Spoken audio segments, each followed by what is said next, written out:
Welcome again. Today, as requested, we'll discuss facial nerve. Facial nerve, or cranial nerve 7, nervus facialis, is one of the most important cranial nerves in the human body, simply because it enables us to do our facial expressions as it innervates 25 muscles of our facial muscles. Embryologically, it develops from the second branchial arch, same as facial expression muscles. It emerges in the cerebellopontine angle between pons and olivary body, exits cranial cavity through internal acoustic meatus, passing into petrous part of temporal bone. All fibers of facial nerve pass through geniculate ganglion, which then exit through stylomastoid foramen, but before it exits, it gives off 3 branches. And these are important. First, greater petrosal nerve. Second, stapedial nerve. Third, chorda tympani. You can memorize the order by the height of each innervated structure in the head, which is a straightforward fact. We can explain facial nerve branches in many ways, but I find functionally categorizing it is simpler. First, we divide it to motor branch or branchial motor branch. Second, the intermedius branch. Obviously, the motor branch carries only motor neurons, but the intermedius branch carries parasympathetic, general somatosensory, and visceral special sensory neurons. The motor branch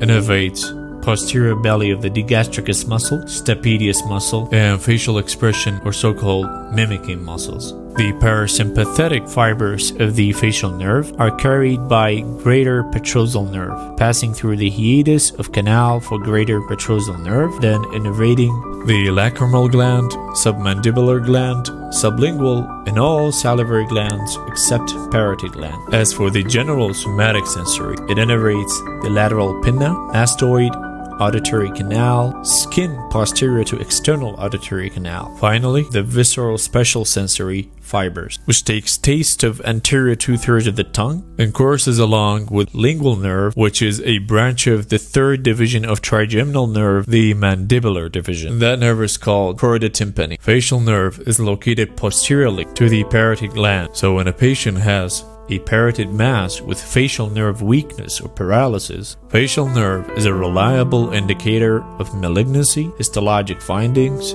and post-op poor prognosis. Finally, let's talk about idiopathic facial paralysis, aka Bell's palsy. It's characterized by unilateral facial weakness of the lower motor neuron type, may be caused by viral infection like herpes simplex virus or an inflammatory reaction. Patient might initially complain of retroauricular pain caused by general somatosensory involvement of cranial nerve 7 and hyperacusis due to stapedius muscle weakness. And let's not forget about the dry eye due to the innervation of the lacrimal gland by the facial nerve. As a bonus, let's discuss the lesions that might damage the facial nerve. We have 2 types: supranuclear upper motor neuron and lower motor neuron, which is infranuclear. In a supranuclear lesion, the upper face is spared because both hemispheres contribute to movement of the upper face and the unaffected hemisphere can compensate. However, in infranuclear lesions, such as chorda tympani lesion, geniculate ganglion lesion, or peripheral nerve lesions, which manifest as facial drooping, facial weakness, and paralysis of the entire face in the affected side,